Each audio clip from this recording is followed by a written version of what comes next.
Hey fellow Dota 2 fanatics, welcome to Gaming Basics, your one-stop solution for mastering the essentials.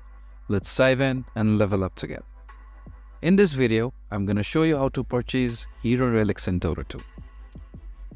To do so, you first need to open Dota 2, and then on the top right side of your screen, click on the shards you currently have, like this. And then look for the Hero Relics options, which is right over here. Click on it. And then here are all the heroes.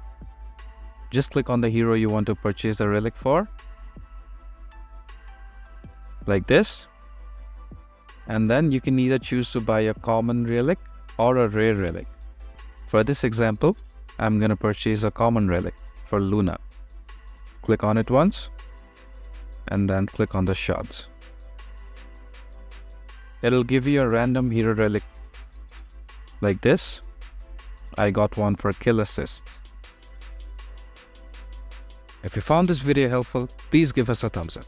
And if you have any questions for us, please feel free to mention us in the comment section down below.